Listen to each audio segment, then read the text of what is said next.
Muito bem, Karen. Estamos aqui hoje novamente com um episódio especial. Infelizmente, sem o Paulo e o Arthur, mas eles estão numa semana aí atribulada de prova, de testes na faculdade, faz parte, né? Assim mesmo que aqui é a vida como ela é, né, cara? Não tem improviso, mas Uhum. como Deus quis assim, na falta deles, hoje calhou de ser o nosso primeiro episódio com um convidado. E de primeira, hein, cara? Já trouxemos alguém assim de peso, não foi pouca coisa, não. Nossa, que Eu vou introduzi-lo responsabilidade. aqui, exatamente, eu vou introduzi-lo aqui até para abrir a fala a ele. Temos aqui hoje nada mais, nada menos que o doutor Rodrigo Nascimento Pinheiro. Ele é um médico cirurgião oncológico formado pelo Instituto Nacional do Câncer, o INCA, e ele é doutor e mestre em ciências pela Escola Paulista de Medicina, Unifesp. E atualmente preside a Sociedade Brasileira de Cirurgia Oncológica, a SBCO, e clinica, né, a sua atividade assistencial em Brasília. Muito bem, Rodrigo, vou te chamar de Rodrigo, Isso. ok? E Seja sou amigo muito da Karen. Bota no e currículo. amigo da Karen, logicamente. Aqui, na verdade, é uma grande família da Karen. A Karen é a grande mãe de todos, né? Rodrigo, vou te É, chamar de ó, muito Rodrigo, né? bom. Eu acho que faz Mas não tem parte do idade nosso para isso. clima. Seja bem-vindo, é um prazer tê-lo aqui com a gente. Muito obrigado por estar disponibilizando esse tempo seu, que a gente sabe que é escasso pelos compromissos até da sociedade, do seu consultório. E seja bem-vindo. Obrigado mais uma vez por estar aqui com a gente. É um prazer estar aqui. A gente, pessoalmente, foi em situações justamente como essas, né, de discussão quando eu era aluno, que eu descobri a cirurgia oncológica e que descobri a oncologia, a cirurgia oncológica, me tornei, fiz a especialidade que eu faço hoje, justamente graças a conversas como essa, a estágios, a ligas acadêmicas. Então, eu tenho, né, um carinho muito grande por essas iniciativas. Parabéns, Fábio, parabéns, Karen. E eu acho que isso é absolutamente necessário, né? E a Karen, gente, na sociedade, a gente valoriza muito isso também, tanto é que a gente tem uma comissão específica para estudantes, para acadêmicos. Então, quem quiser fazer parte, que estiver assistindo a gente quiser fazer parte, é só entrar no nosso site, e lá tem as nossas comissões de acadêmicos, as atividades para que nós temos aulas específicas para acadêmicos. A gente entende que é extremamente importante. antes de perguntar aqui para o Rodrigo, já fiquei curioso. A primeira pergunta, eu vou querer saber qual foi a história que levou ele aonde ele está hoje, né? Até para servir de modelamento para os alunos. Mas, Karen, explica aí. É uma grande família, a mãe Karen, né?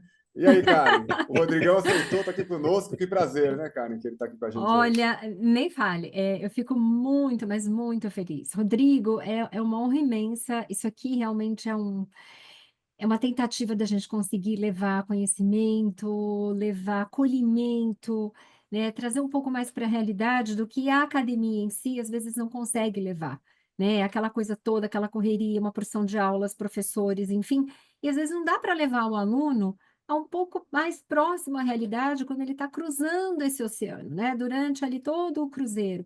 Quando ele chega no porto, às vezes ele está meio perdido, ele não teve esse embasamento, essa informação, e é isso que nós estamos tentando fazer. Fábio, Rodrigo tem histórias incríveis, a origem da família é uma coisa incrível. Ele não é só um excelente cirurgião, hoje presidente da Sociedade Brasileira de Cirurgia Oncológica, mas é empresário também, ramo do chocolate, do cacau, você não tem ideia. As histórias do Rodrigo são incríveis, dá assim para a gente fazer N programas, dá um livro. Mas fora o que ele é humano, é uma das coisas que eu acho que mais me chamou a atenção. O Rodrigo, ele é extremamente preocupado com qualidade de vida dos pacientes. Ele é extremamente humanizado e pensa muito na qualidade de vida dos pacientes, inclusive trabalho de doutorado dele, que tive o prazer de conhecer de perto, fala sobre isso. Ele leva essa bandeira nos congressos nacionais e internacionais. Nossa, é história para contar até Você viu que ela é minha desistir. amiga, né, Fábio? Então, É, já que ela já está levantando a bola, Rodrigão, bora lá. Conta para nós como é que foi essa trajetória. Por que medicina? Por que cirurgia oncológica? essa parte, então, que vem, eu vou falar paralelo, né? Mas a parte empresarial, o ramo do chocolate. Conta um pouquinho para nós essa história, porque os alunos hoje Chocolate ainda não, cacau, por Cacau, enquanto. então beleza, Cacau, desculpe. é. Cacau, ok, desculpe, é que eu não conheço, né, a história. Eu já Vamos cheguei, eu agora. já cheguei no produto final para ver como eu gosto de Final, final. chocolate, ó. Tô aguardando. Mas conte para nós e por que fez É, mestrado, doutorado, porque hoje os alunos carecem desse tipo de exemplo e de história para poder até se inspirar, né? é, a, isso são situações que a gente vai, né, enveredando na vida e são extremamente interessantes. Medicina, eu fiz muito mais por curiosidade do que propriamente porque eu entrei na faculdade com 16 anos. Com 16 anos, você não sabe o que você quer da vida, né? Isso é um fato. É, com todo carinho e respeito aos que têm 16 anos que estão nos ouvindo, né? Mas é verdade.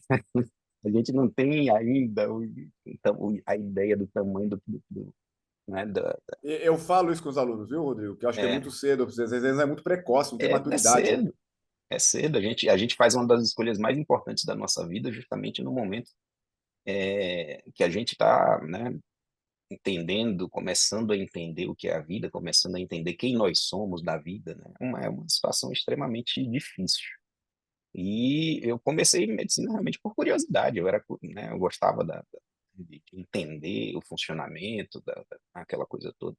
E realmente comecei por curiosidade. No primeiro ano de faculdade, eu realmente vi que eu estava no lugar certo.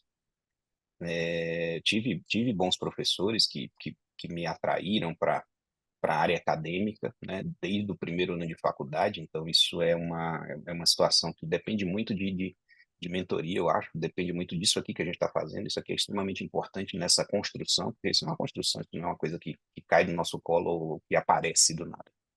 Em oncologia, eu tive contato muito cedo, justamente por ser curioso, eu sou meio irrequieto, eu sou meio a gente é meio, né, médico, cirurgião, é meio irrequieto, a gente está sempre procurando alguma coisa para fazer e né, desde cedo existia essa cultura na minha faculdade, né? Eu fiz faculdade na Federal de Alagoas. Desde cedo a gente sempre procurava estágios, esse tipo de coisa. E eu tive a sorte de cair num grupo de cirurgia, né? Cujos cirurgiões eram especializados em cirurgia oncológica, em cirurgia de cabeça e pescoço. E desde cedo eu tive muito contato com a cirurgia, com o paciente oncológico. O paciente oncológico, ele é fascinante, né? É realmente uma situação, né, diferente. E a gente estava lá, eu estava lá, né, no segundo ano de faculdade, eu comecei estágios, ligas, esse tipo de coisa. E eu não sabia fazer anamnese, não sabia fazer, nem conversar com o paciente. Eu aprendi a conversar com o paciente oncológico, para você ter uma ideia, né? E o que foi que me trouxe à cirurgia, né? O que me levou à cirurgia? Eu estava lá conversando, eu nem sabia se eu queria cirurgia, na prática, na verdade. Eu estava conversando com um senhor, né? Eu me lembro o nome dele até, né? Eu vou falar aqui, né? E a gente conversando na enfermaria do SUS, 4 pessoas, né, internadas, a gente discutindo sobre a vida, né? Eu não posso dizer que eu estava fazendo anamnese, porque eu não sabia fazer, né? Eu era do segundo ano de faculdade, não sabia fazer história, coisa de história. Eu estava conversando com o paciente mesmo, iniciando aquela aproximação. E aí a gente ia anotando, a gente tinha um roteiro, né, que a gente preenchia, aquela coisa toda, e no outro dia eu iria participar da cirurgia dele. E a gente conversando, o paciente um papo extremamente agradável, né? Ele muito simples, uma pessoa lá do sertão de Alagoas. E a gente conversando, e daqui a pouco, quando eu li, eu cheguei por volta das 6 horas da tarde, né, 18 horas. E a gente foi batendo papo, quando eu olhei, né, já eram quase 11 horas da noite, né? Já estava 10 para as 11, por aí. E eu disse, olha, tenho que ir, tá, porque amanhã às 6 horas eu estou por aqui. E o papo fluía, todo mundo dando risada, todo mundo feliz, todo mundo alegre participando daquele momento. Realmente muito interessante de compartilhamento ali de experiências. Foi uma situação muito que marcou minha vida. E esses eram 10 para as 11 da noite. E no outro dia de manhã eu voltei cedo para o hospital, cheguei lá, eram as 6h30, tive a ideia, vou passar lá em cima para desejar uma boa cirurgia para o paciente. Quando eu cheguei lá, o paciente tinha morrido. Ele tinha falecido por volta das 11h15, 11h20, ou seja, eu fui a última pessoa que ele conversou na vida, provavelmente, né? E aí os nossos cérebros fazem aquelas, né, associações diferentes, né? E o meu cérebro fez a seguinte associação: poxa, se eu sem saber nada, nem fazer anamnese, né, nem examinar, nem nada, somente conversando, acolhendo o paciente, eu pude dar momentos diferentes, momentos alegres nos últimos momentos dele. Poxa, ele estava dando risada, estava alegre, estava compartilhando situações legais da vida dele. E só conversando eu consegui fazer isso. Imagina se eu estudar esse troço, né? Como eu vou poder ajudar? E foi assim que, né, a gente brinca na cirurgia oncológica que a gente não escolhe a cirurgia oncológica, é ela que escolhe a gente, né? Isso é um fato. Porque não é fácil, não é glamuroso, né? O paciente não é o paciente mais tranquilo que existe na medicina. Não tem nada de, né, a gente falando, né, em bom português, a, a rotina do cirurgião oncológico não tem nada de fofa, né? Não tem nada de, tranquilinho, não é. Mas desculpem os colegas, eu conheço pouquíssimas especialidades que deem tanto retorno pessoal e profissional quanto a cirurgia oncológica, de verdade. Conheço muito poucas. E é isso, né? A Então minha você história com a formou aí cirurgia oncológica foi mais. você Formei formou na então Federal em de Alagoas, Alagoas e aí depois decidiu, optou por cirurgia eu oncológica e veio para São Paulo. decidi Mas você isso. fez cirurgia geral antes, né? Eu fiz cirurgia geral, a cirurgia oncológica hoje são 6 anos de formação, né? A gente faz Isso. 3 anos de geral e 3 ou 4, 3 obrigatórios, um quarto opcional de cirurgia oncológica. Eu fiz cirurgia geral em São Paulo, no Hospital Heliópolis, lá em São Paulo. Conheço. Né, que também É guerra. é um hospital grande, É, hospital, né, de front, né, é de tá no front, front, falou tudo. É. tá no front, né? E depois eu fui pro Instituto Nacional do Câncer, né, que era e eu fui, eu passei, cheguei a começar a residência na Sei Camargo também, que é uma das gigantescas escolas, é um dos centros mundiais, né, de cirurgia oncológica. Só que, como bom oriundo do Nordeste, como bom nordestino e os meus ídolos da faculdade, né, os meus mentores, os caras que me incentivaram aí, me mostraram alguns caminhos, eram todos do INCA, eles tinham todos feito residência no INCA. Eu tinha meio que como um sonho, assim, ir para o INCA, então eu acabei indo para lá e fiz uma especialização lá, né? Minha sub também, em cirurgia abdominopélvica. Aí depois eu vim para Brasília. Cheguei em Brasília por volta de 2005, 4 de fevereiro de 2005. E aí a gente começa a trabalhar, tal, mas a gente sempre tendo em mente aí a formação acadêmica, eu sempre gostei, eu sempre participei, né, do ambiente acadêmico. Aí foi quando, depois de aquela coisa estabilizou, já está mais tranquilo, tal, agora vamos brincar de fazer ciência agora. E o mestrado e o Brincar, doutorado veio brincar no depois, bom né? sentido. O mestrado e o doutorado vem justamente aí. E o que te É, levou a de- fazer o mestrado e doutorado? Qual foi a demanda assim, interna que é, você resolveu acrescentá-lo? vontade mesmo de entender. Assim. A gente, na medicina, isso é um problema do médico. Isso é uma coisa que o médico acha, todo médico acha que sabe fazer ciência. Né? A gente tem que entender nós temos alguns limites dentro da universidade, da faculdade. O médico, ele realmente, a medicina é uma profissão muito correlacionada, né? É uma doutrina, né? A medicina não é uma ciência, é uma doutrina, ou seja, um conjunto de vários conhecimentos teóricos e práticos que está muito relacionado. A gente usa muito realmente a ciência, mas isso não nos dá o gabarito, o treinamento para fazer isso. É diferente, né? Então, assim, eu sempre quis é, estar envolvido em pesquisa, ensino, esse tipo de atividade. E eu sentia falta realmente, né? Como eu iria aprender a fazer isso? Porque isso também é um aprendizado. Ensinar é um aprendizado, né? E tem técnica para isso, né? Pesquisar é um aprendizado. Né? Então, assim, você treina para ser cirurgião, mas não treina para ser professor. Você treina para ser cardiologista, mas não treina para ser pesquisador. Então, assim, por isso eu fui buscar isso. E, enfim, logicamente, não estou aqui, né, dizendo que é só esse o caminho, mas esse foi o caminho que eu achei, que eu entendi como sendo o caminho que eu deveria percorrer.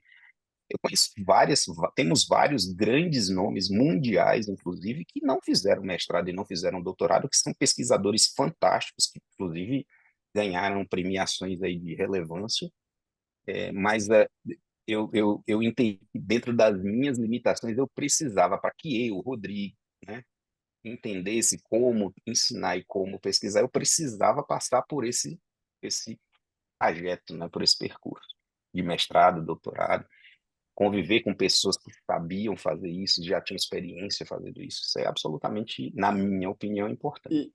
Rodrigo, conta assim, aproveitando, você foi falando, fui acompanhando sua linha de raciocínio e fazendo uma analogia com a minha aqui, né? Mas eu fiz tudo da Unifesp, né? Sou formado lá, fiz neurocirurgia lá. E é engraçado, a cirurgia oncológica lá em si, eu acho que praticamente não tem, né, um grupo da cirurgia. É sempre assim, cabeça vai para a área, né? Então é da ura, da gastro, da cabeça e pescoço, é da cirurgia torácica, enfim.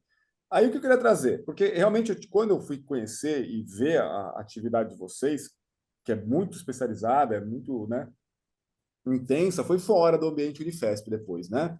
Então, conta para nós assim, então, por que disso, né? Porque eu fui descobrir vocês depois, quando eu comecei a sair Depois, do. Então, o que acontece? Qual que é o Eu problema vou, aí?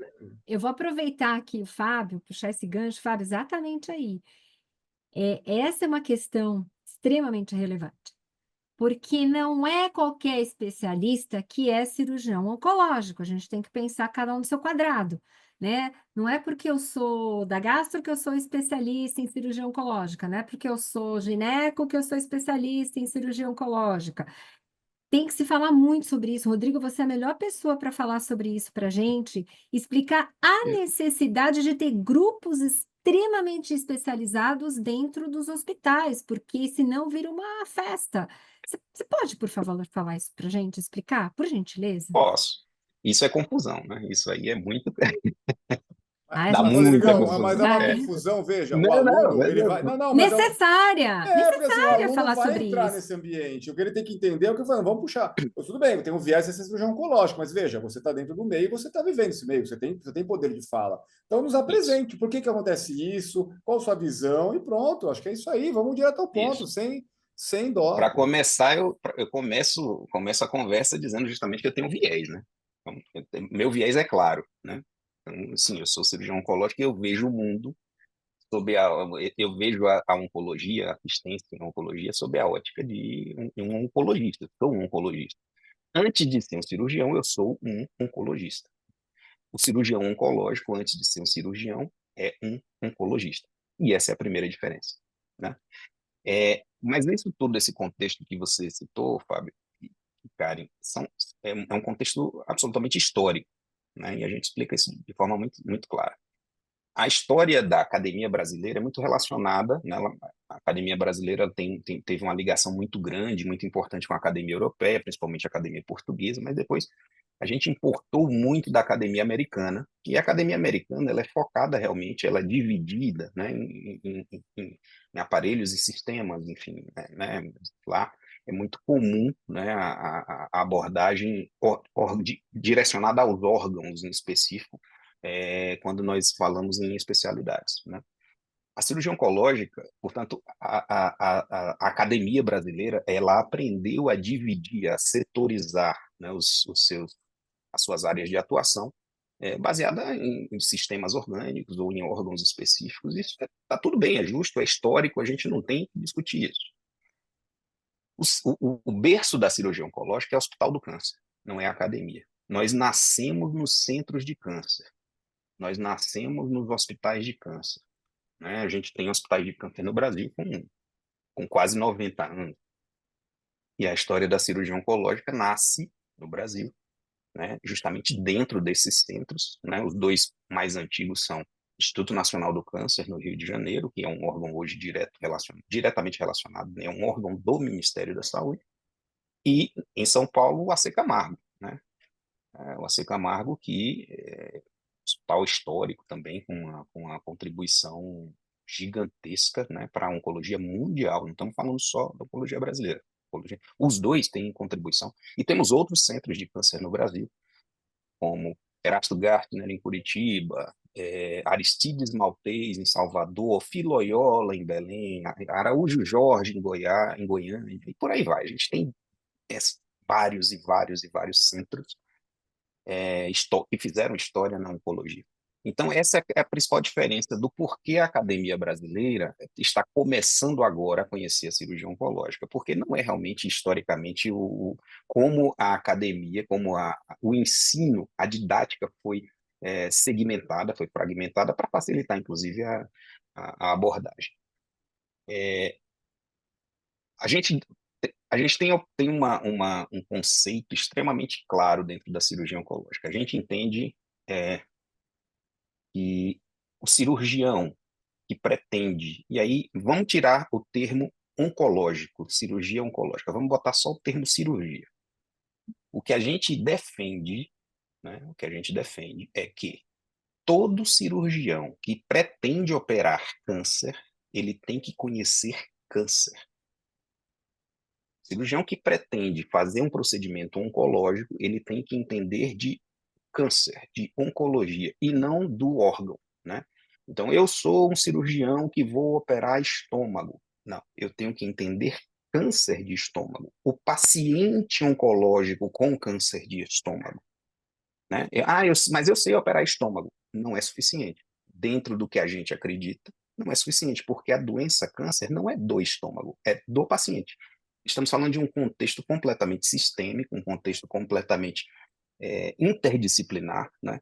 O cirurgião que pretende operar câncer, ele tem que entender de todo o comportamento biológico, de todas as opções de tratamento, ele tem que entender o timing, onde cada opção de tratamento pode entregar maior ou menor valor, né? A inter-relação das outras especialidades, das outras áreas de saber, né, como fisioterapia, fonoaudiologia, nutrição, enfim, o capelão do hospital, né, o pessoal do apoio espiritual, o pessoal do apoio do psicólogo, enfim. Nós estamos falando de um contexto extremamente mais amplo, né? E esse contexto, para que ele seja atingido em termos de conhecimento básico mínimo, né, a gente entende que a formação primária ela deve partir, logicamente, da cirurgia básica, cirurgia geral básico para a formação cirúrgica de qualquer especialidade. Mas se eu quero operar um câncer de estômago, eu tenho que entender primeiro de câncer, né? Eu vou dar um exemplo, vamos dar um exemplo aqui, né? Se eu entro vamos, né, eu costumo brincar com o pessoal, um câncer de ovário. Câncer de ovário, inicialmente, ele é um tumor, né, localizado no ovário. Ovário é um tumor do genital feminino, né, um tumor do aparelho genital feminino.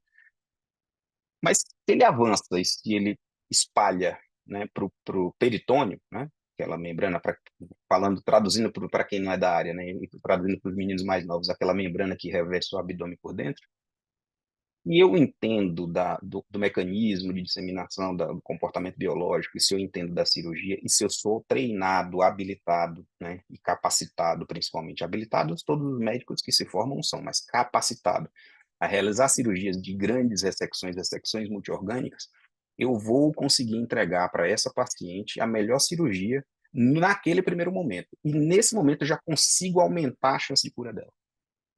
Diferente de se eu fechar essa paciente, encaminhar para outros tratamentos, como, por exemplo, quimioterapia, e ter que reabordá-la depois.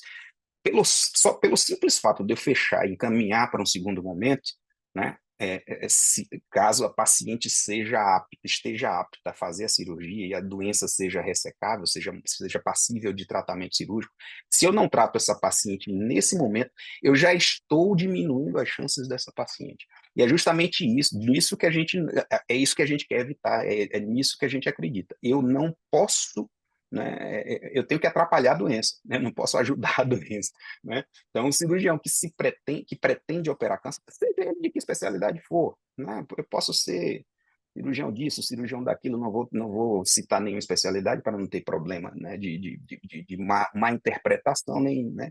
Mas assim, você quer operar câncer? Ok. Qualquer cirurgião pode e deve. A gente acha, inclusive, que deve, né? Até porque temos filas e as filas precisam ser devidamente cuidadas, né? Então, todo cirurgião toda especialidade deve operar os seus cânceres, né? Mas para isso você tem que saber operar câncer. Não é uma coisa eventual. Ah, eu opero 10 cirurgias benignas no mês, aí eu opero uma cirurgia de câncer a cada 3 meses. Desculpa, você não é habilitado. Você pode ser habilitado, mas não é capacitado a operar câncer. No É isso que a gente caso, entende.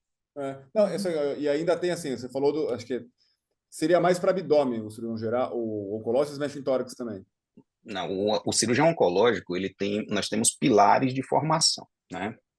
A nossa matriz de competência é realmente muito vasta, muito ampla, né? Nós temos alguns pilares de formação. Os pilares são, basicamente, né, aí depende do centro. Tem centro que divide em sistemas, tem centro que divide por região anatômica.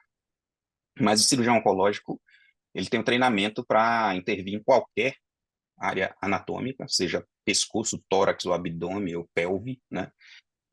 Nós temos nossos pilares de tratamento são, basicamente, né, os tumores de pele e partes moles, né, incluindo aí os sarcomas, né, tumores mesenquimais, etc. Os tumores relacionados a todo o aparelho digestivo, enfim, perpassando aí tórax, abdômen, pescoço, etc. Os tumores relacionados ao sistema genital feminino e masculino, né, e a famosa miscelânea, né? Então, são aqueles tumores de retroperitônio e outros tipos de tumores que sim, existem, né? Cabeça e pescoço, nós temos o treinamento, né? Para várias abordagens em específico, né?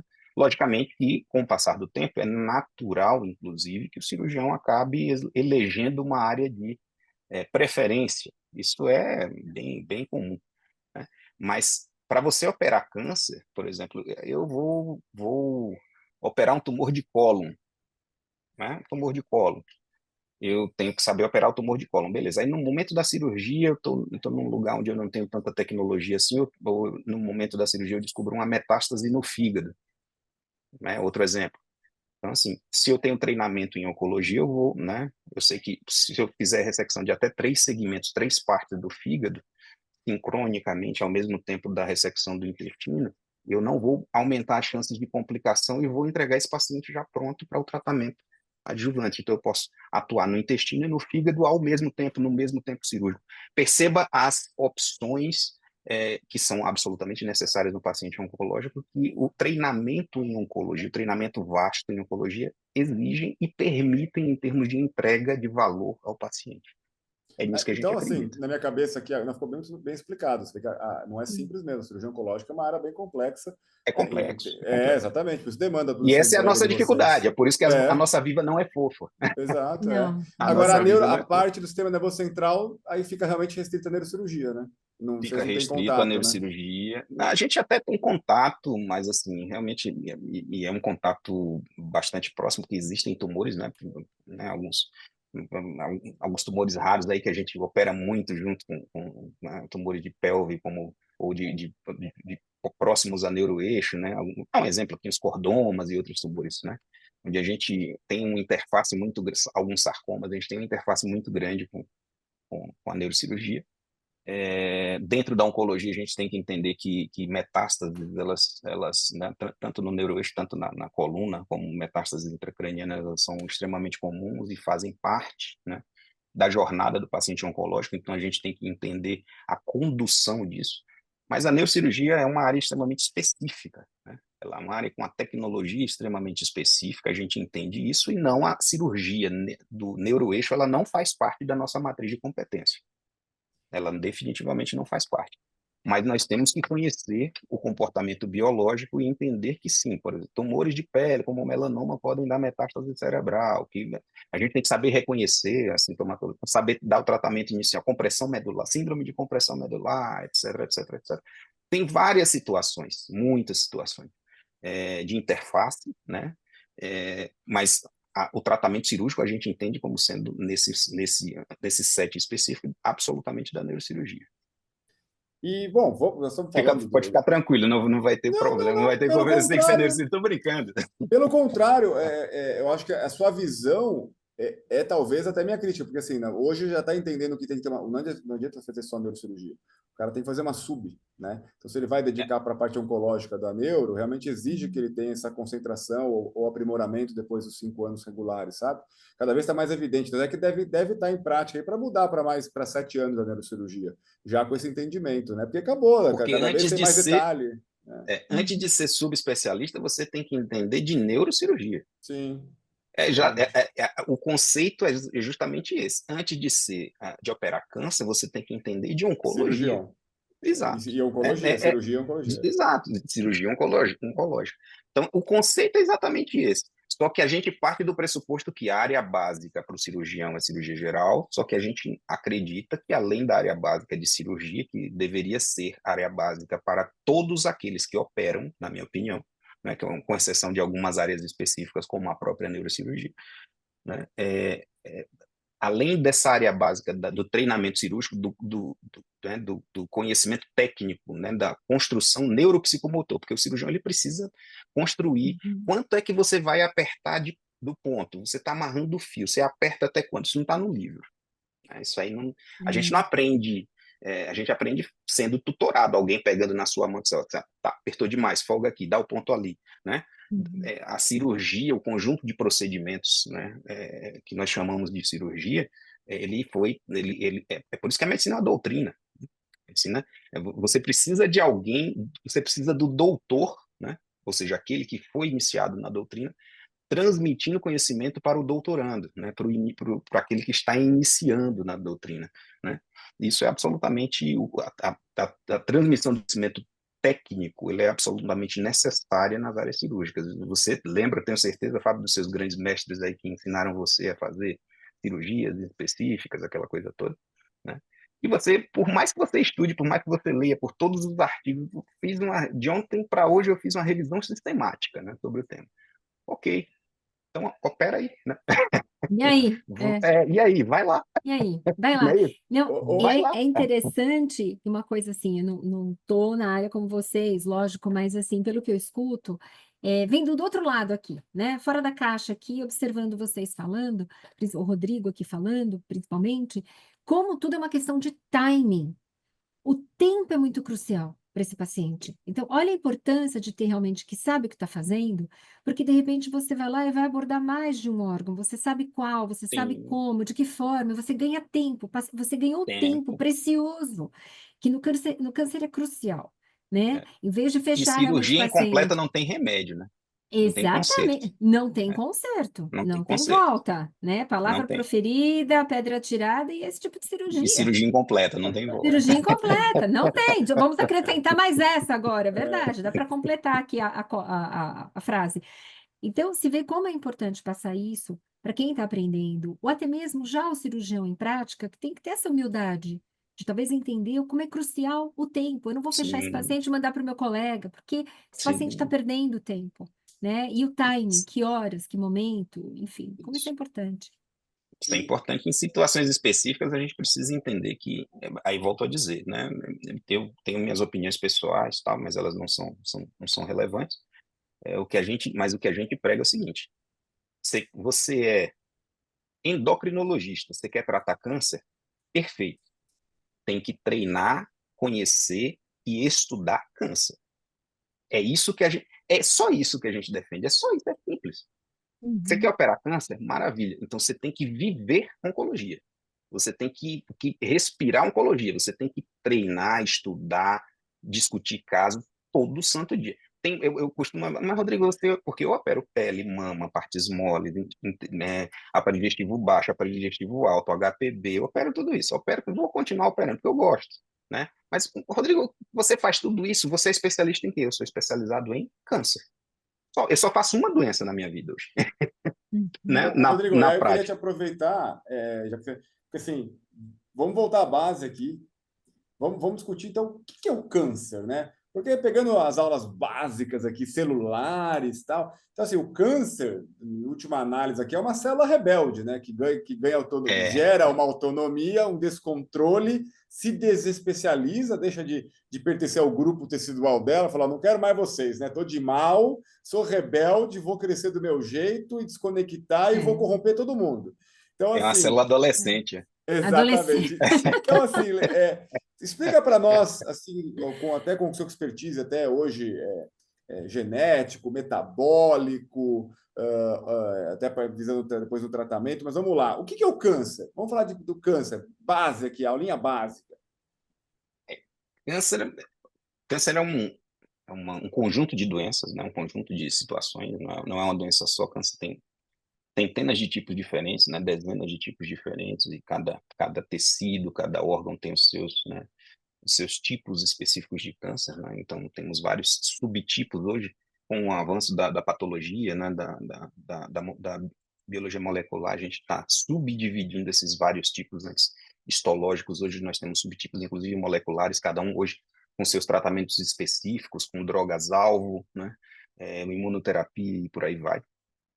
Mas câncer basicamente é um conjunto de doenças, né, que tem como característica principal uma alteração no material genético da célula normal, da célula comum de qualquer órgão, né, de qualquer um de nós. E essa alteração genética, não necessariamente familiar, não necessariamente... Genética é diferente de hereditária, são coisas diferentes, né? Genética, todo câncer é genético, né? Isso Familiar depois você... hereditário é uma outra conversa. Eu sei que eu vou chegar lá já já, só para a gente já introduzir, Tranquilo. né? Então, essas alterações genéticas, que podem, nós temos várias, genéticas e epigenéticas também, né? Tem várias alterações que levam a mudanças nas características celulares, nos processos metabólicos, nos processos de divisão celular, nos processos de relação da célula com as suas células vizinhas. E essas alterações levam a uma doença com características, né, de agressividade, de invasividade, de não obediência à sua origem embriológica. Então, a célula de um órgão ela migra para outro órgão e, e acaba destruindo aquele outro órgão, produz substâncias, hormônios, fitocinas e outras situações, outras substâncias que têm relação, né, com o metabolismo do organismo como um todo e também dos outros órgãos. Então, a gente está falando de uma doença extremamente complexa, né? Complexa, que tem base genética, absolutamente, genética e epigenética, absolutamente, né? Mas que não é familiar. Então, vamos chegar nesse genética versus hereditário, mas a gente podia aproveitar e fazer um overview, né, uma visão geral aqui do quadro dos pacientes oncológicos. Então, assim, qual que é o percentual de contribuição, até para você chegar no hereditário, no genético, né? Porque o que eu queria focar aqui, numa situação que você provavelmente deve puxar essa conversa para essa linha. Porque, veja, se é meu destino, é genético, ou enfim, né, o que eu poderia ter feito? Mas talvez a maioria deles não é isso que acontece, porque existem vários fatores modificáveis que vão sim, você usando, se expondo a eles, vai incorrer numa chance maior de desenvolver um processo oncológico lá na frente. Então, Sim. percentualmente, será que dá para a gente fazer uma visão geral para entender e depois você puxa a sardinha para explicar o genético hereditário, que é onde o pessoal fica focando, né? Genético, genético. A grande maioria, né, pedir permissão aos alunos mais avançados aí, né, trazendo a discussão para os alunos no começo da faculdade, ou para mesmo quem não é aluno de medicina, a grande maioria dos tumores é evitável. É evitável. Está falando aí de 70%, em torno de 70% dos tumores é evitável, 60%, 70%. Menos de 10%, ou em torno de 10%, até 10%, mas isso aí varia de órgão para órgão, de doença para doença, é familiar hereditário. Ou seja, 90% dos tumores têm relação direta com os nossos hábitos de vida e com os nossos comportamentos. Os 3 principais fatores de risco, nós temos vários, mas os 3 principais fatores de risco para câncer são tabagismo, em qualquer uma das suas formas, tá? Mascado, fumado, vaping, né, que está na moda aí, pessoal. Vaping, isso é um troço extremamente perigoso. Cachimbo, charuto, enfim, qualquer forma de tabagismo. Esse é o pior dos fatores de risco, né, já considerado. Está chegando ali pertinho dele, né, a obesidade. Né, a obesidade é o segundo fator de risco para câncer. E junto com isso tudo aí, temperando essa receita da tragédia vem o sedentarismo. Então, se você não fuma, se você mantém seu peso ideal, se você pratica em torno de 150 a 300 minutos de atividade física semanais, você já reduz aí para menos da metade a chance de ter um câncer. Logicamente que existem outros fatores de risco, como, por exemplo, exposição solar, né, para cânceres de pele, enfim, a não vacinação e a contaminação com alguns tipos de vírus, como, por exemplo, o HPV, né, o HPV que tem uma participação.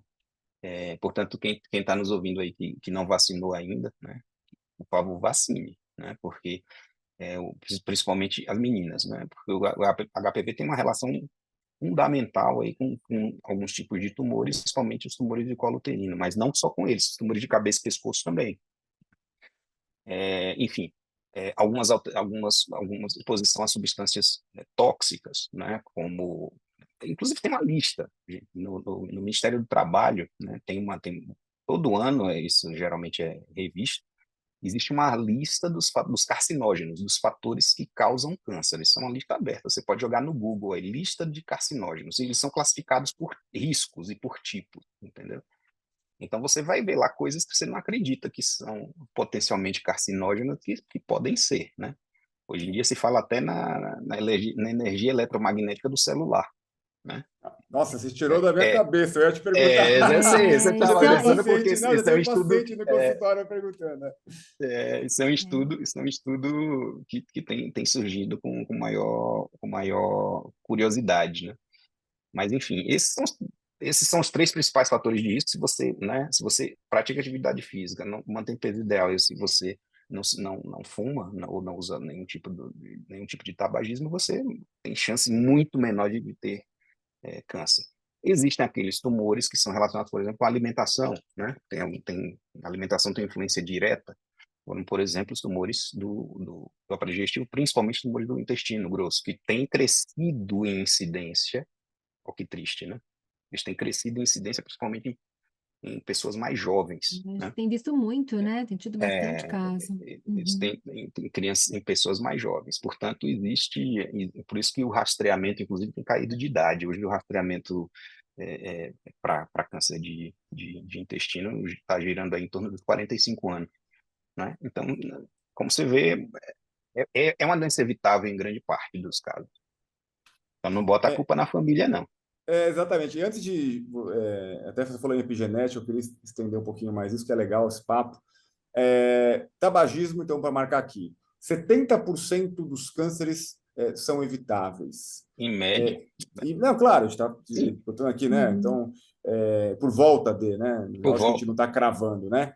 E sendo que os três principais, né, vilões estão tabagismo, como você bem destacou, disparado, ele era o campeão, seguido da obesidade e depois Obesidade, o sedentarismo. sedentarismo. Aí eu queria Uhum. te perguntar, lógico que você até sugeriu para a gente a lista dos carcinógenos, tem no site do Ministério da Saúde, e o álcool, né, que é uma droga que é legalizada, a gente usa, acho que todo mundo, né, faz uso. Como é que é a presença do álcool, o uso rotineiro, qual que é a dose, como é que é? Fala um pouquinho do álcool.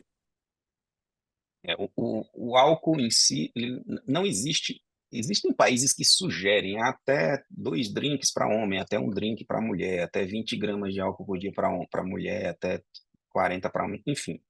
A verdade é, não existe dose segura. Não existe, né? A dose segura do consumo de álcool é zero. É zero. Isso é um fato, né? E sim, o álcool é fator de risco, ele é fator de risco para vários tipos de câncer, né? Cânceres do aparelho digestivo como um todo, principalmente câncer de esôfago, né? Tem alguns cânceres de cabeça e pescoço. Ele potencializa, quando ele está associado ao tabagismo, ele potencializa os efeitos deletérios do tabagismo, enfim. Eles juntos, eles sozinhos são muito ruins, eles juntos são piores ainda, né? E geralmente o tabagismo vem com consumo de álcool em alguma quantidade, né? Então, Uhum. é, na prática, não se tem como dizer, se você beber até X gramas de álcool por dia, você está isento de risco oncológico. Não, não tá, a gente não tem esse dado, ele não é fiel. Não é Mas seguro mesmo. Rodrigo, vou trazer tem uma. uma... é, Vai lá, Karen. po- eu vou aproveitar aqui, vou puxar um pouquinho agora para a saúde mental. Estresse, Rodrigo. O estresse. Você acha que um estresse em Estresse. excesso? Porque a gente fala, ó, a pessoa não fuma, não bebe, tem o peso ideal, pratica atividade física, mas vive dentro de um estresse, assim, Estresse. frequente. Estresse. E aí? É. A resposta é, se você me perguntar, e o estresse? A resposta é não, por incrível que pareça. Mas, o estresse, que é uma situação absolutamente comum, né? Todos nós vivemos sob algum tipo de estresse em algum grau, em algum momento da nossa vida. Não existe vida sem estresse, né? É um fato. E o estresse emocional, o estresse físico, ele é absolutamente, em algumas situações, necessário, inclusive. Mas qual é a grande questão? A sobrecarga, né, de estresse, o trabalho estressante, a sobrecarga de sobrecarga emocional, sobrecarga física, ela leva a um comportamento geralmente de doença, a um desequilíbrio, né? A gente tem que entender saúde não somente como um estado de ausência de doença, né? Saúde é um conceito muito mais amplo, um estado de equilíbrio, né? Biopsicossocial, usando aí as descrições aí da OMS, etc. Então, assim, se você está sob um monte de estresse, geralmente você não come direito, não dorme direito, você abusa de substâncias químicas como álcool, como listas e listas, né, como tabaco, né? O estressado ele geralmente fuma, né? Então você tem nesse contexto aí sim você cria um ambiente favorável à doença. Né? E o Uhum, estresse, existem estudos aí sugerindo que o estresse tem influência direta no sistema imunológico. Aí a gente chega numa outra situação relacionada ao câncer, né? Nós aqui estamos conversando e vocês que estão aí nos ouvindo, vocês estão produzindo células de câncer nesse momento. É um Esse fato. dado é bárbaro, né, Rodrigo? É, Sabe por que nossa, que olha. todos nós. Então, na minha cabeça, da minha aula lá de 2000 e pouquinho, era 10.000 células cancerígenas por dia, nós temos, né, que É, tem que ser Sim. retirada né, por aí apoptose, né? depende, né? A quantidade depende se você fuma ou não, se você pratica atividade física ou não, se você é obeso ou não, se você usa substâncias que está exposto a fatores de risco químicos, biológicos ou físicos ou não, e por aí vai. Mas nós estamos nesse momento produzindo células de câncer, ponto. Isso aí é um fato. Não tá, eu sou saudável. Não, meu amigo, Não, você não pode tem ser isso. saudável, não tem, esquece. A vida, né, as células se reproduzirem, os tecidos biológicos existirem vivos, nesse Uhum, momento nós estamos produzindo células de câncer, mas nós, ao mesmo tempo, já temos nossos sistemas de defesa. sim. Dentro desses sistemas de defesa, nossos sistemas imunológicos, temos vários tipos, né, mas em Uhum, específico o sistema imunológico celular, né, que é responsável pelo combate, né, e pela destruição ou pela retirada de circulação dessas células mutadas, modificadas, transformadas. Né? Quando a uhum, gente tem, isso é uma balança, quando a gente tem um aumento da produção ou a redução dos fatores de defesa, uma célula escapa, ela vira câncer. Né? Assustador, Uma né? célula. Assustador. É. Mas Então, é a assim, muito. realidade, né? essa é a É. realidade. Então, É. tudo que você faz para que contribua para o aumento da produção de células com defeito, ou para a diminuição dos sistemas de defesa, você está contribuindo para o surgimento de câncer. Aí E entra o estresse, né?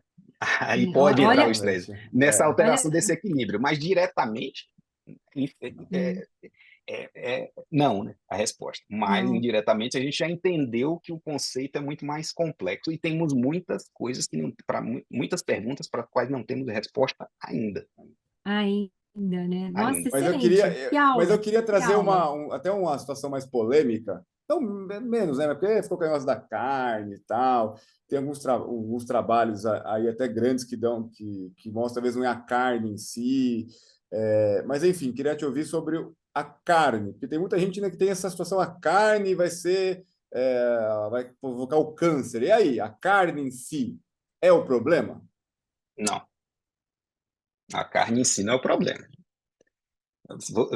Eu tinha que estudar para essas perguntas, estão muito avançadas. Não, Isso não, aqui não, é. pelo contrário, a gente está quebrando o mito, porque assim, o pessoal acha que comer carne É. é o problema, né?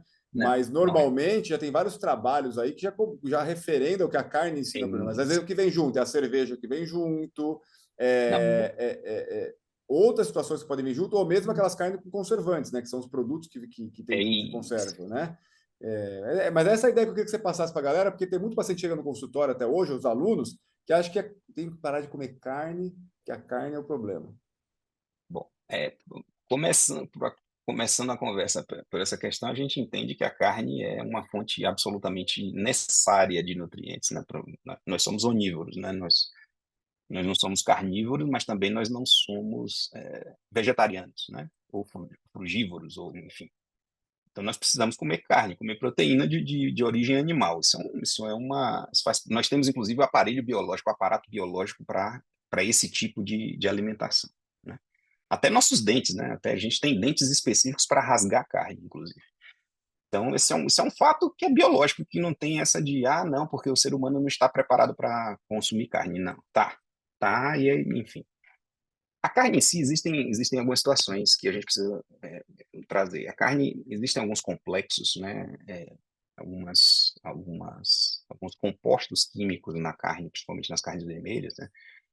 Composto M, por exemplo, e outros compostos que, dentro do nosso tubo digestivo, né, eles levam a alguns tipos de reações oxidativas, e essas reações oxidativas liberam radicais livres, e esses radicais livres eles levam, em última análise, à lesão de material genético dentro da nossa mucosa intestinal, e por aí vai. São conceitos que já são estudados e a gente sabe que isso acontece. Mas a questão não está no consumo da carne, tá? E sim no excesso, né? O excesso de consumo de carne, né? E aqui a gente está falando de carne in natura, da carne não processada, né?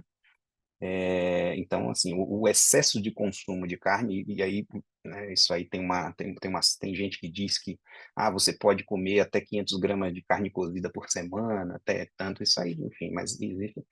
Minha sugestão, vão no site do INCA, do Instituto Nacional do Câncer, que lá eles têm né, até essas medidas certinhas, e acho é bem interessante. A leitura é uma leitura bem interessante. E Isso a Rodrigo, gente está falando de carne in natura, mas certo. agora a gente vai para as carnes processadas, aí começa o problema, Aí, né? é. Aí a gente tem um problema. Então, assim, é aquela coisa, né, o câncer é genético. Não, câncer, vou dar um exemplo, né, alguns exemplos. Câncer de estômago, né? Nós temos uma incidência extremamente elevada de câncer de estômago, principalmente no norte do Brasil, e no nordeste. E parte do centro-oeste já, né, lá para cima, né, na divisa, principalmente Pará, aquela região Pará, Amapá, eles têm uma incidência muito grande, muito importante de câncer gástrico. Muito disso está relacionado com o estilo de dieta. Então, a partir do momento que você prepara a carne, salga, defuma, né, eles têm muito muquem lá, que é um tipo específico de defumador, enfim. Quando você faz essas preparações dos alimentos, você produz substâncias, né, como nitrosaminas, né, por exemplo, né, compostos específicos, e esses compostos eles são indutores de câncer, eles são carcinogênicos, né? Mas não, então assim, carnes processadas, defumadas, salgadas, com conservantes, salsicha, esse tipo de situação, de composto de alimento, é extremamente carcinogênico. E não só o composto da carne em si, mas também alimentos, por exemplo, molhos, né? Molhos preparados, condimentos, alguns tipos de condimento, né? Enfim, eles sim produzem substâncias, essas substâncias são carcinogênicas. Então, você já percebe a importância, muito mais do que o consumo ou não de carne. Esse é um debate que é, na minha opinião, um debate bobo, né? A gente está falando aqui de outras coisas, tem coisa muito mais importante. Eu me preocupo muito mais com salsicha na merenda escolar. Isso me deixa chateado, Tem né? outras A gente coisas. está falando que câncer é evitável. A gente chega para as nossas crianças na rede pública e dá Exatamente, né? salsicha, né? Aí Sim. Exatamente. Vocês não viram isso como me é que preocupa é? mais do que a discussão do vegetariano, vegano, né? Isso aí é bobagem, É. tudo bobagem. Não, Sabe, cantina americana Desculpa, das desculpa quem é escolas. vegetariano. Não, mas Não, se mas você a for gente entende, ver, mas tem que entender que é uma decisão própria, né? Não é uma É, decisão biológica. E tudo bem, te não, respeito, não tem problema nenhum. E, sim. Rodrigo, só para a gente girar o tema para tratamento, você já deixou bem claro genética e hereditário, né? E vamos falar da epigenética, porque assim, teve uma grande esperança lá com Watson Crick, lá em 53, descreveram a teoria do DNA, depois veio o genoma humano conquistado aí para os anos 2000, e que a gente vai ter o código da vida, e que o código da vida vão conseguir ter o mapa e conseguir corrigir os erros que advêm dele. E a gente não teve, assim, depois de 70 e poucos anos, uma situação assim, não teve uma revolução na oncologia com conhecimento genético, né? E aí depois veio até o prêmio Nobel japonês com a epigenética, lá para a década de 90, né? Então, comparar um pouquinho a genética, epigenética e fazer a correlação prática para a gente, o que redunda isso. isso é mais uma pergunta complexa. Quando a gente imaginava que com os estudos aí de genética, né, projeto Genoma Humano, sequenciamento dos todos os genes humanos, aquela coisa toda, a gente ia ter a chave, né, para ligar e desligar as doenças, enfim, para resolver quase tudo que existe em termos né, de todas as doenças relacionadas às alterações genéticas. Só que aí com esse conhecimento a gente começou a entender que existem relações e a coisa não está somente no material genético, e sim naquelas proteínas e naquelas estruturas, né, que guardam, que armazenam, que envolvem, que protegem, que estão próximas aos genes, né? E esse conceito e esses conhecimentos deram luz, né, ao que a gente chama de epigenética, e, enfim. E essas alterações, elas também têm referência, têm influência, né, nas doenças oncológicas. E essas alterações também, elas precisam ser entendidas, e nesse contexto elas podem servir, né, elas podem abrir campo para novos tratamentos. Mas, assim, a gente tem algumas revoluções do conhecimento nessa época, e uma dessas revoluções tem relação direta com a imunidade e com alvos, né, que permitem que tratamentos que estimulam o nosso sistema imunológico a responder ao tumor, né, surjam, né? Então, assim, nós temos algumas revoluções, inclusive a gente ganhando o prêmio Nobel aí justamente por causa desses conhecimentos.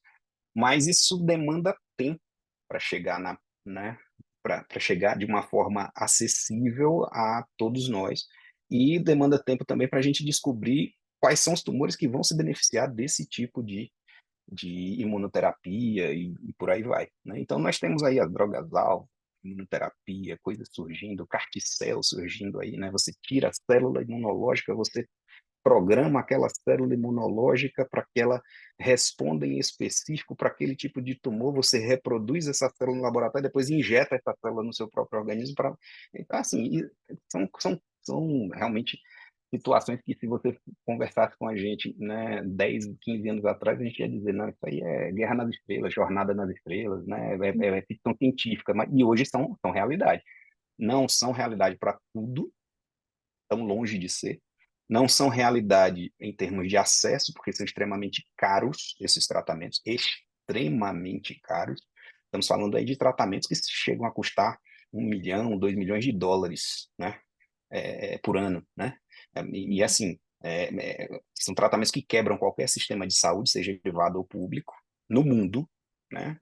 Nem o país mais rico do mundo tem condição de pagar esse tipo de tratamento para todo mundo. Então, assim, essas são discussões que nós precisamos ter. Em resumo, o mais efetivo e o mais barato é prevenção primária, afastar fatores de risco. É isso que realmente funciona, e é isso que realmente é barato e acessível a todo mundo. É E não dar Rodrigo, salsicha na merenda escolar, né? exato, eu ia falar É, assim, vai ver como é que é o cardápio das crianças lá nos Estados Unidos na escola pública. É de infartar, é de infartar. literalmente, né? Meu Deus, olha, se você entrar em qualquer website de uma escola pública americana, qualquer que seja, entra lá e vê qual que é o cardápio da merenda lá das crianças. É cachorro quente, é pizza, é nuggets, é taco, é hambúrguer, é isso. Eles dão uma segunda opção para a criança. Ah, hoje nós temos pizza, mas também temos aqui um wrap de peito de peru, que já é ultraprocessado, vamos supor. A criança vai escolher o quê? Gente, é uma loucura, mas é Com fato. refrigerante, né? Com refrigerante, aí com vai, né? refrigerante. Então, assim, é complicado. Agora, dentro de tudo que você disse agora, vamos supor, dessas novas técnicas, dessas novas terapias, enfim, isso que vem vindo, e que realmente demanda muito tempo de estudo, muito investimento, e que não é acessível para todo mundo, nós vimos aí pelos Não. valores, realmente é uma coisa que, nossa, ínfima o número de pacientes que poderia ter acesso a esse tipo de tratamento. Então, dentro do que nós temos hoje, a cirurgia ainda é o melhor tratamento, que nos dá a maior chance de sobrevida, no caso de ter um diagnóstico aí. Traz isso, Rodrigo, por favor. Estica E a gente, estica a explicação, Rodrigo. Traz o que é a base do tratamento oncológico hoje, dentro daquele conceito, quem quer operar o câncer tem que saber câncer. Qual que seria a aula assim, para o aluno que está aqui começando? O que é o base do tratamento oncológico? E aí você já canaliza o que a Karen provocou. o, o, o tratamento oncológico ele é basicamente multidisciplinar, é um fato, né? Ninguém está discutindo aqui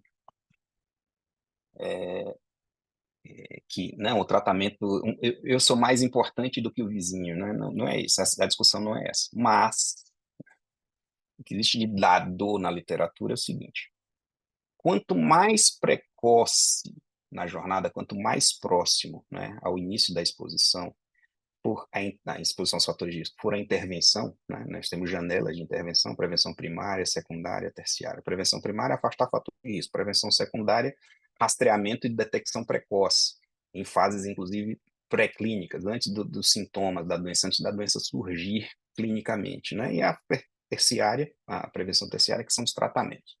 Quanto mais para a prevenção primária a gente agir, mais efetivo e menos caro nós vamos ser. Na verdade, prevenção primária pode ser, inclusive, bem barata, né? Então, o que é prevenção primária? Não é fazer atividade física, é não beber, não fumar, não dar salsicha para criança, nem refrigerante, etc. Né? É escovar dente, é não se expor ao sol, é vacinar, etc. Né? Enfim, quando a gente pensa em tratamento oncológico, isso precisa ser dito, porque as pessoas, quando você pergunta, a grande maioria das pessoas pensa que tratamento de câncer é quimioterapia, né? A grande maioria das pessoas, você pergunta, isso eu faço esse exercício toda vez que eu estou conversando com pessoas que não são da área de medicina, eu pergunto, aqui para vocês, vocês acham, quem é que trata câncer, né? Quimioterapia? Quem acha que é quimioterapia, levanta o braço. 80% da plateia levanta o braço. Quem trata câncer é cirurgia, é um fato, né? Tratar no sentido de cura. Né? A cirurgia isoladamente, isso não é uma opinião, é dado, né? E logicamente que eu não estou falando que é a cirurgia sozinha, né?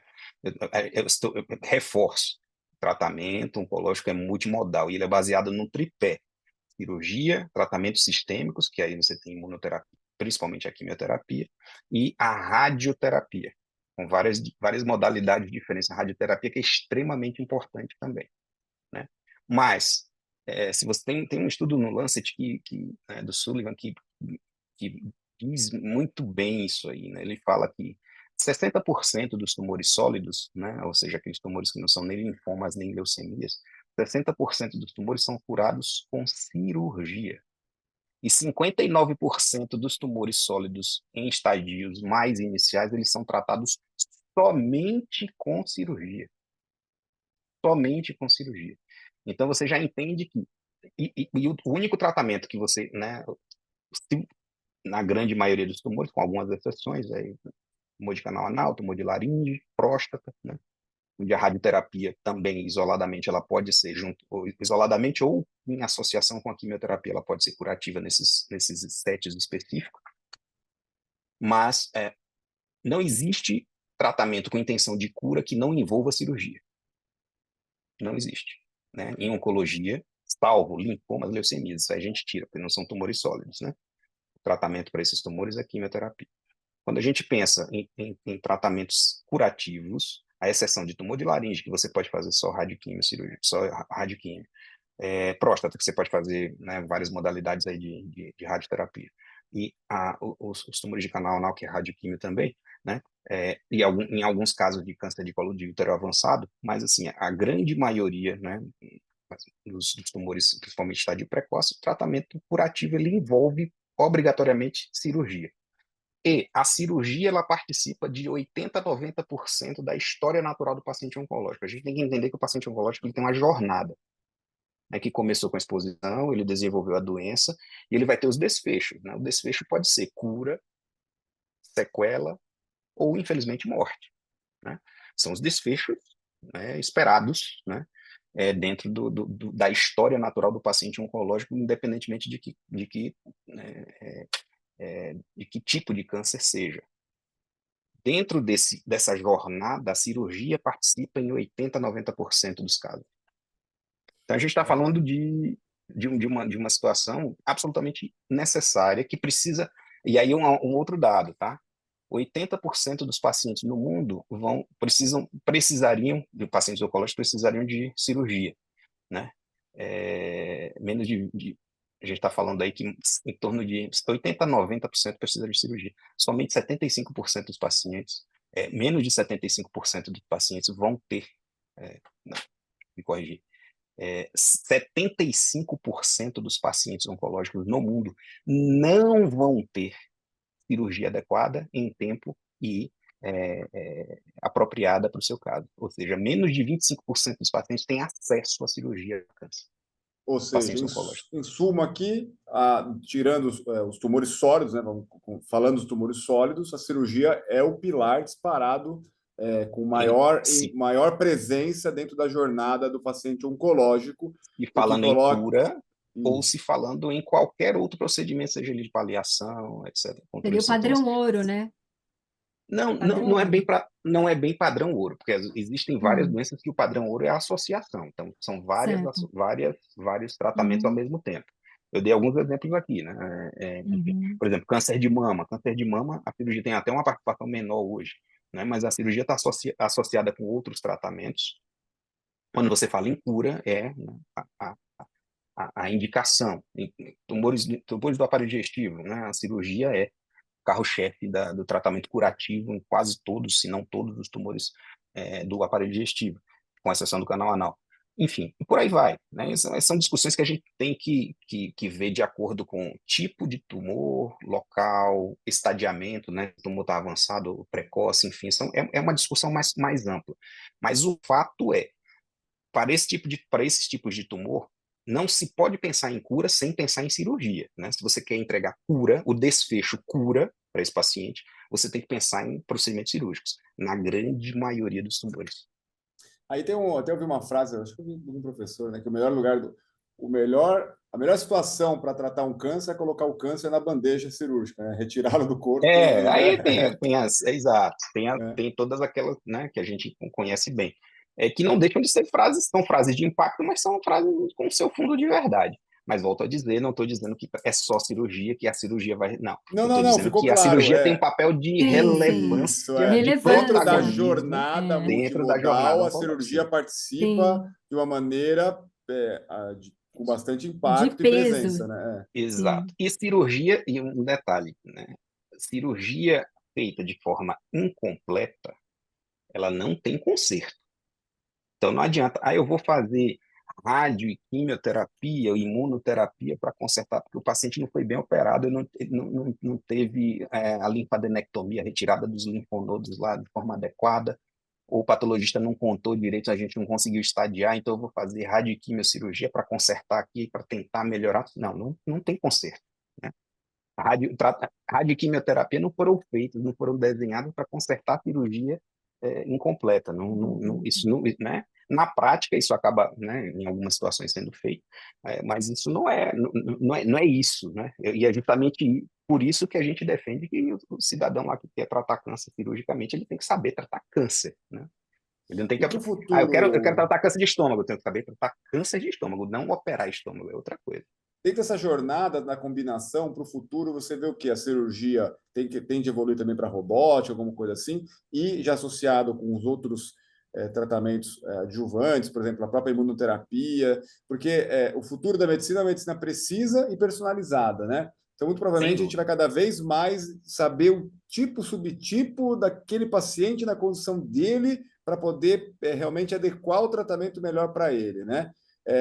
Como é que você está vendo, Rodrigo, ainda mais ser à frente da sociedade brasileira? Quais são as tendências mundiais, você deve estar ouvindo aí as ventilações das tendências. Conta um pouquinho para nós aí, para dar esperança para todo mundo. A Karen, a Karen corrigiu eu dei justamente uma aula sobre isso, né, sobre esse tema, um tema parecido no Congresso Americano, tem uns 20 dias aí, mais ou menos. A Karen viu minha aula, ela corrigiu o inglês da aula, inclusive. Não. Ela é brava, ela puxa a minha orelha direto. É, mas, enfim, isso é uma coisa extremamente interessante, na minha opinião, e a gente precisa... o avanço é brutal.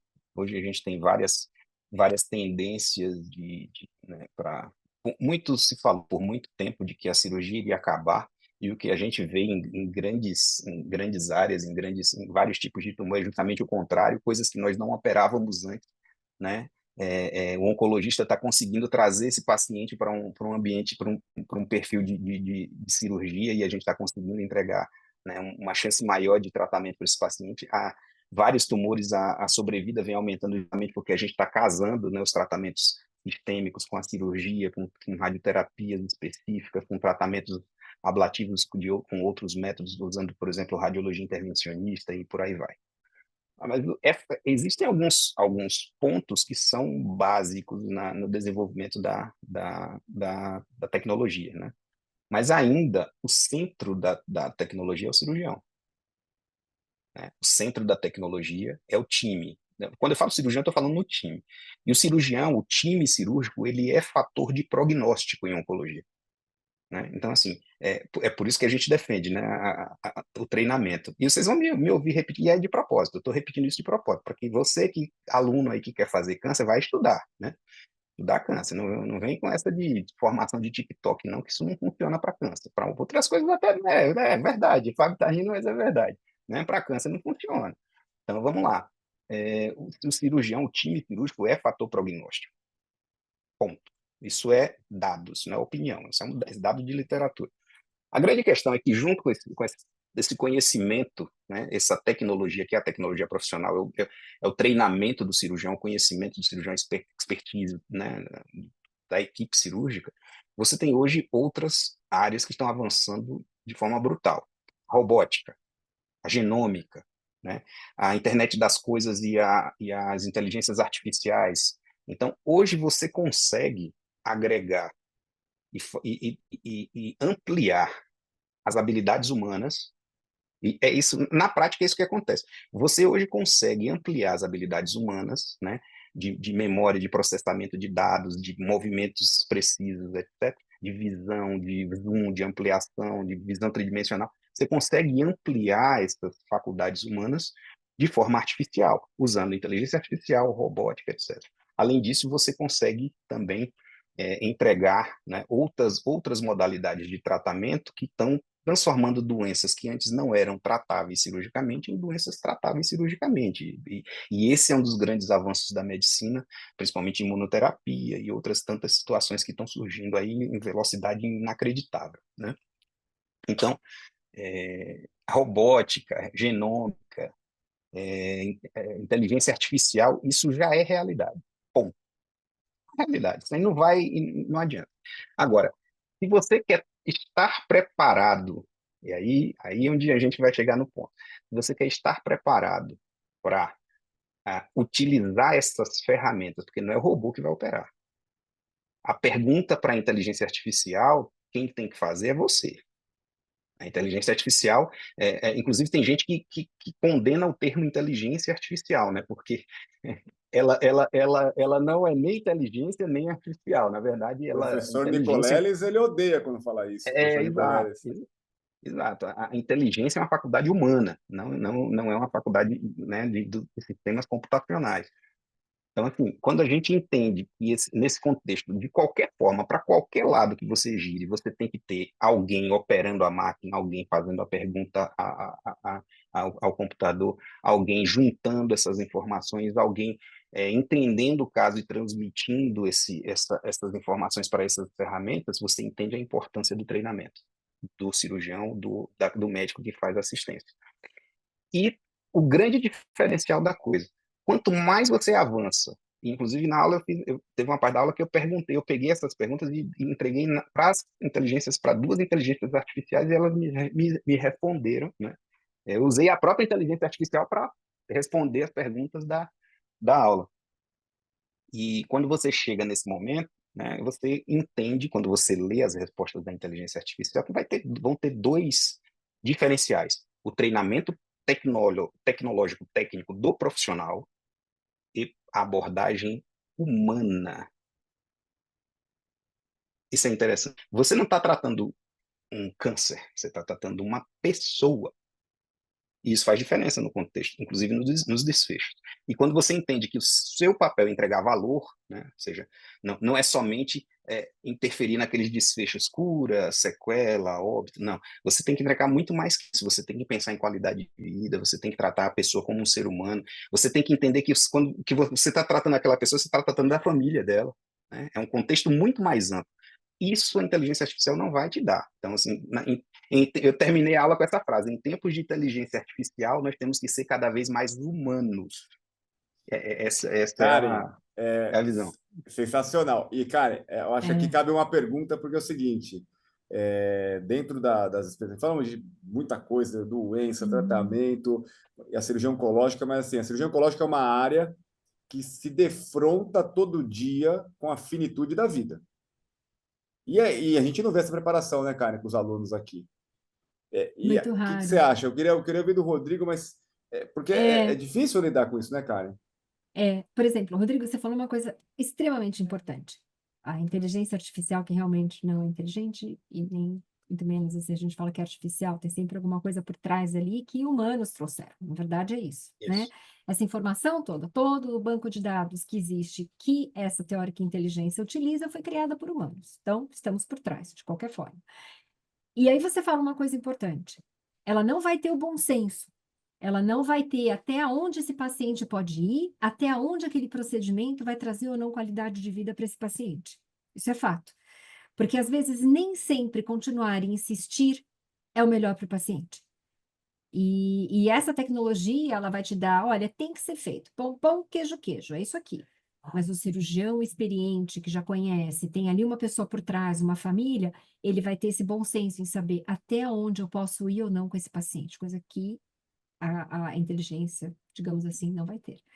Então, até onde, Rodrigo? Desculpa aqui o barulho, é meu marido brincando com a Milka, meu cachorro, viu? Ó, estão ouvindo? A coisa assim, ele chegou do trabalho, Milka, isso aqui é vida real, não tem nem o que Ideal, fazer. muito pouco, mas mal deu para Entendeu? ouvir. Tem 2 crianças ali brincando, sabe? Então vamos lá. O que que acontece? Essa aqui é ela mordendo uma girafinha, viu? Então, o que que acontece? Até onde nós temos profissionais preparados para entender qual é o limite, até onde se realmente deve ir com esse paciente? Até onde a gente tem que pensar e falar, agora temos que entregar os pontos. Até onde a gente. Qual é o exato momento em que o profissional tem que estar lá realmente muito preparado para definir aqui eu paro. O tratamento, vamos ter que ir para o paliativo. Qual é o momento, Rodrigo? Como é que se prepara esse profissional? Você, com toda a sua experiência, eu sei que você também tem residentes ali sob sua responsabilidade, né? Como mentor. Por gentileza. É, esse é um conceito, são conceitos bem pesados, né? Bem complexos também. Eu defendo que a obrigação do profissional, além de entregar, né, nós temos que entregar o que há de melhor na nossa preparação técnica, científica, né? Nós temos que estar treinados, né, para exercer qualquer atividade da nossa especialidade, né, dentro do que há, à luz do que há da melhor evidência científica nesse momento, né, no momento em que o caso está acontecendo, que pode mudar amanhã ou pode ter sido diferente ontem, né? A gente está falando do hoje, do momento em que o caso acontece. Mas quem tem que dizer isso, esse limite até onde ir, até onde parar, não somos nós, é o paciente. O paciente é o protagonista do tratamento dele. É o paciente que tem que tomar as decisões e fazer as escolhas dele. A nossa obrigação é informar as possibilidades, é dar as opções dentro do que a gente entende, do que a gente enxerga como ciência. né? Logicamente que nem sempre o paciente está preparado, né, para entender, às vezes ele não tem o melhor entendimento disso, e a gente, nesse momento, tem que ajudar o paciente a construir esse entendimento da forma mais clara possível, mais ampla possível, para que ele possa tomar as melhores escolhas. E existem as situações onde o paciente não está apto, no sentido de consciente, né, para tomar essas decisões. Daí nós, profissionais, temos que tomar a decisão por ele. Ele não está acordado, por exemplo, ele não está consciente, ele está anestesiado, a gente está em campo cirúrgico, né? O paciente, ele tem a gente tem que tomar essa decisão pelo paciente. E essa decisão, o paciente já meio que chancelou já facultou a nós essa responsabilidade da decisão no momento que ele nos escolhe, que ele aceita, né, que nós conduzamos o tratamento, ou orientemos o tratamento. Então, assim, mas eu insisto que o protagonista da decisão é o paciente, né? Definitivamente. Até onde ir, isso aí depende muito e muito também do treinamento, né? Do Isso é treinamento importantíssimo. e da expertise da equipe que está tratando.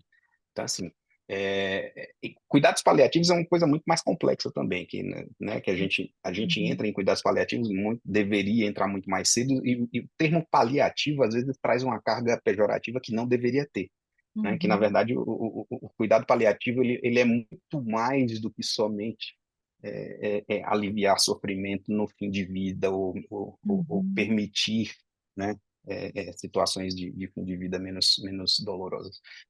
Cuidado paliativo é muito mais que isso, é muito maior que isso, né? E o paciente deveria ser exposto às equipes de cuidado paliativo muito mais precocemente em sua jornada, não? Olha a jornada voltando, né?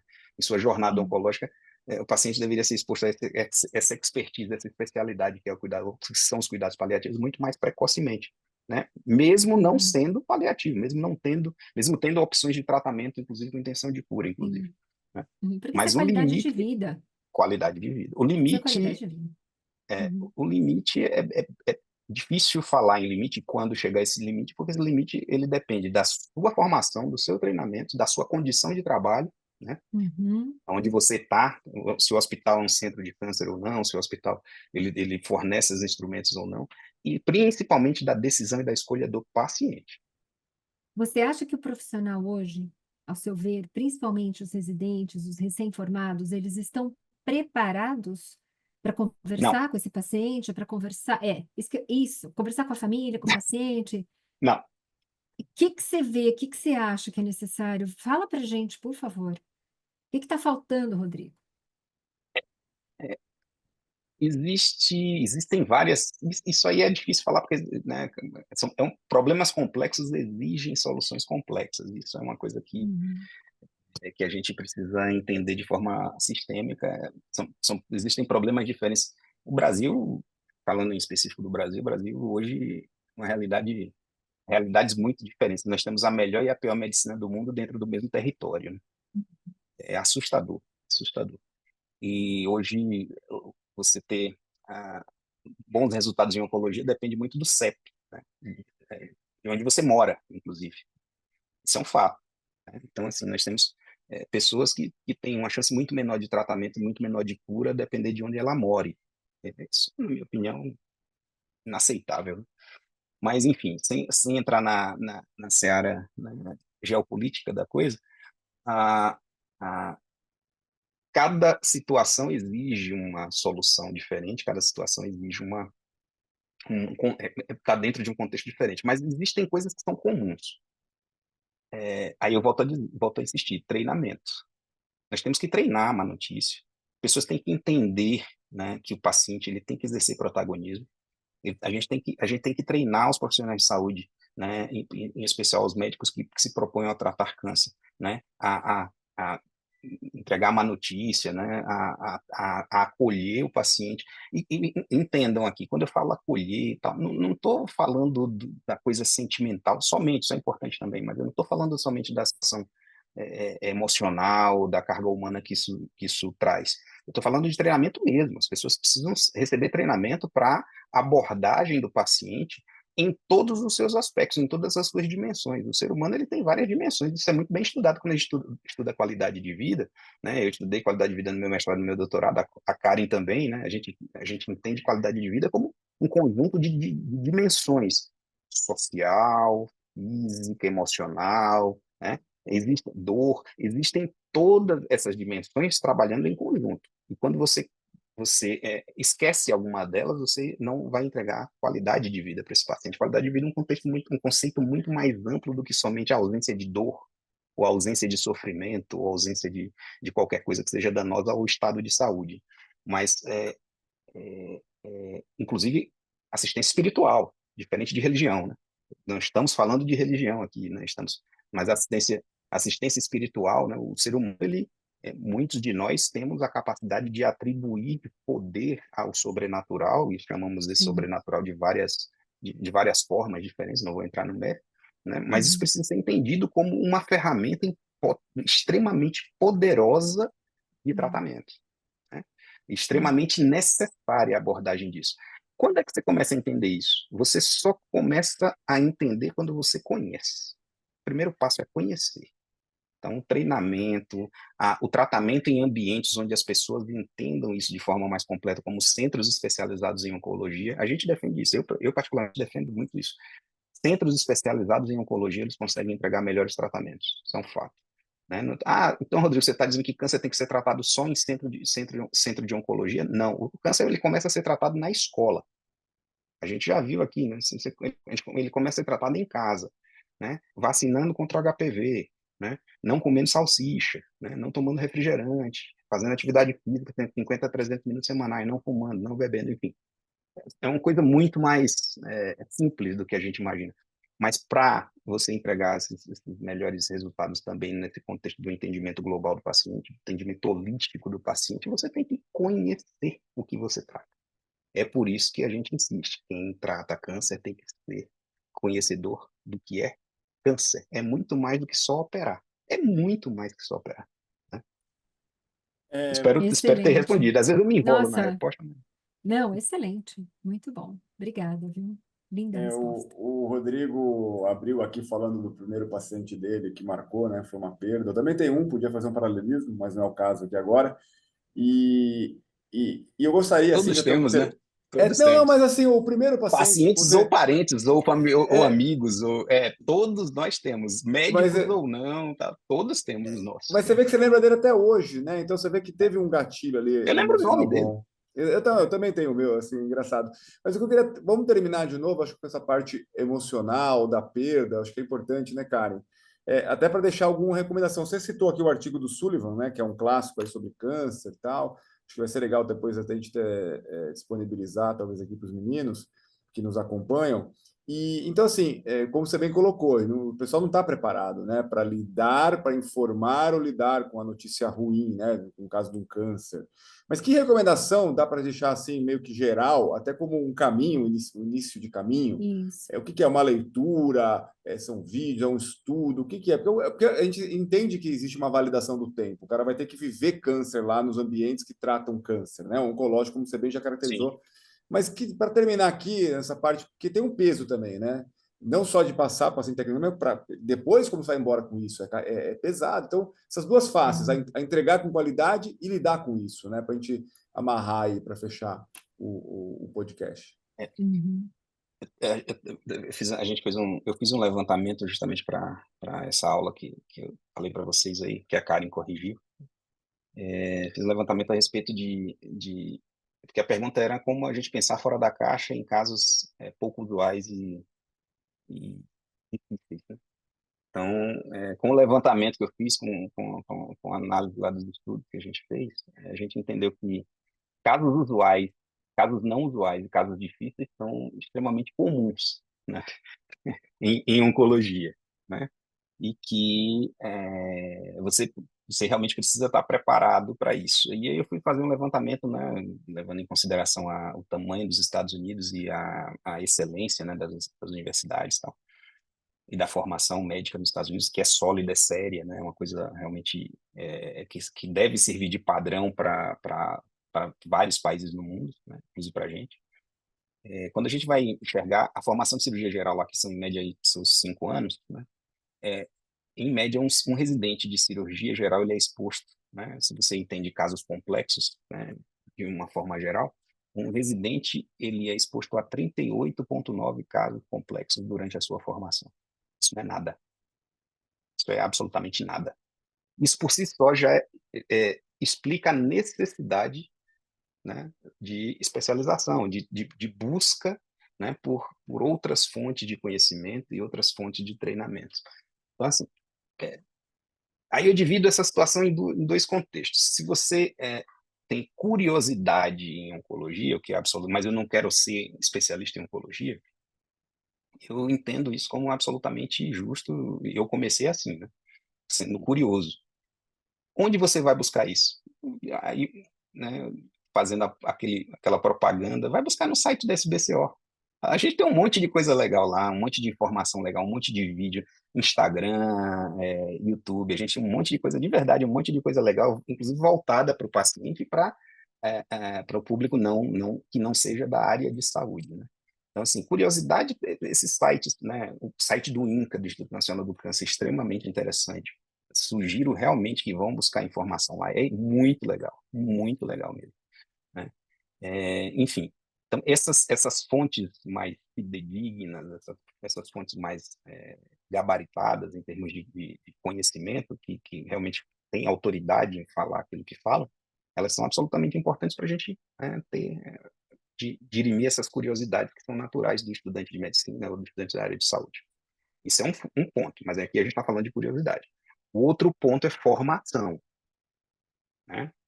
Um ponto é informação. Informação, é isso que a gente está falando aqui, fazendo aqui, é informação, né? Formação é outra coisa, né? Então, assim, não adianta eu chegar aqui e dizer, olha, um paciente assim, assado, tal, tá com compressão medular, está com uma metástase intracraniana, piripororó. Olha, para tratar isso, você tem que fazer a cirurgia assim, assado, o acesso, a via de acesso é essa, o corte é feito assim, com equipamento tal, piripororó. Isso é informação. Informação é saber fazer aquilo que está dito na informação, né? Eu posso até, nessa área específica, eu tenho a informação, mas eu não tenho a formação. Formação em oncologia, formação em área de saúde, na minha opinião, é residência médica. Ponto. Não existe outra forma de condensar treinamento e condensar conhecimento que não seja através de residência. Então, a gente tem esses dois momentos. Informação, sites importantes, leituras, livros, tem um monte de livro legal, um monte, né? Isso aí a gente acha com facilidade.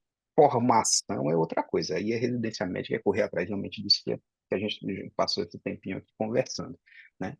Mas eu de verdade começaria. A melhor forma de fazer oncologia é você começar ouvindo a história do seu paciente oncológico, que está na sua enfermaria, que está. Senta do lado do cidadão ou da cidadã e ouve a história dele. Não é a história clínica, não é o caso médico, é aquela pessoa, o impacto da doença na família daquela pessoa, né? Aquela mãe que chega para você e pergunta, doutor, eu vou ter tempo de criar meu filho? Você vai ser obrigado a dizer, não, você não vai ter tempo de criar seu filho. Obrigado pela sinceridade, doutor, porque eu vou ter que escolher quem vai criar o meu filho. Né? Isso já aconteceu comigo. Né?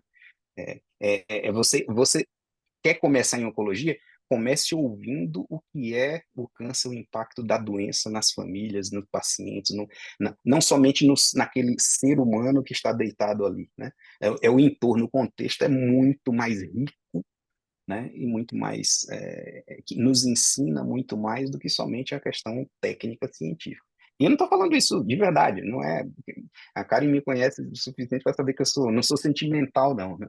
Mas Não, é verdade. a melhor forma de você começar na oncologia é você entender o que é o câncer de forma global. É aí que começa o tratamento, né, Rodrigo? Exato. Inclusive o Direcionamento, seu, né? tratamento. Gera um Inclusive Inclusive consenso. o seu. o meu começou aí O nosso, também. né? O Não, nosso. não, estou falando do nosso enquanto profissionais, Sim, enquanto né? profissionais, mas o meu também, meu Nós, treinamento começou assim também. é, mas Paciente. quando a gente entende o contexto como um todo, porque burnout e o adoecimento do profissional que lida com câncer é extremamente comum, né? Extremamente comum. Então a experiência, a expertise e a entrega das melhores escolhas, quando você está pegando um momento onde você pode tomar as melhores, ajudar o paciente, pelo menos, a tomar as melhores escolhas, isso vem com experiência, isso vem com ouvir, isso vem com é uma construção de tempo, né?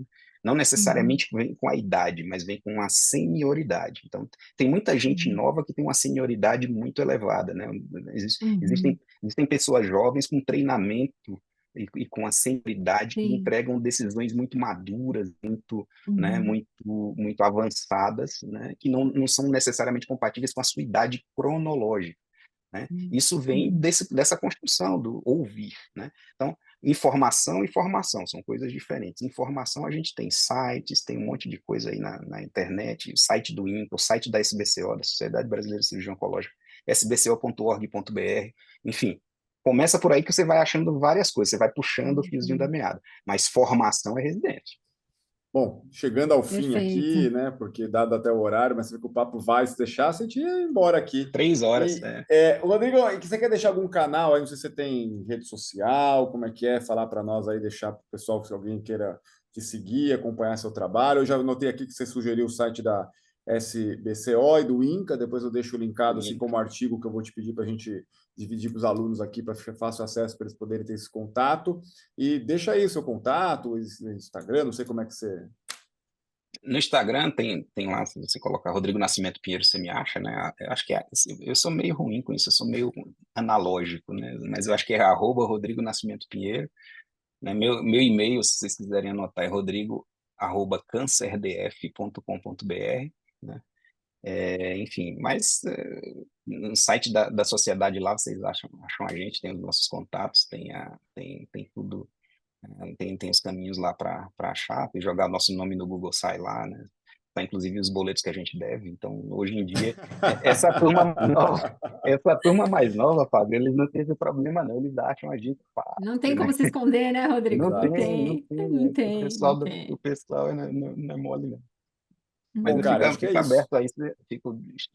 Obrigado pela oportunidade, obrigado pelo convite. Foi um papo muito Nossa, legal e Rodrigo. fico totalmente aberto aí a qualquer experiência E a gente tem Poxa, muita coisa para estudante na sociedade, viu? Vocês são muito olha, vale a bem-vindos. pena. Vale a pena checar. Nossa, super obrigada. Que não foi só um bate-papo, foi uma aula. Que É, aula, só uma Exatamente. né? conversa. Uau! Exatamente. Legal. Muito bom. Obrigada, viu? Que honra. Muito obrigada. Honra Valeu. toda Obrigado a minha. todos. Valeu, Rodrigo, mais uma vez. Obrigado. Espero que tenha impactado aí todo esse papo aí sobre câncer com o especialista aí, o Dr. Rodrigo, cirurgião oncológico. E esperamos vocês aí no próximo podcast Entre Neurônios. Obrigado a todos. Fique com Deus. Obrigada. Tchau, tchau.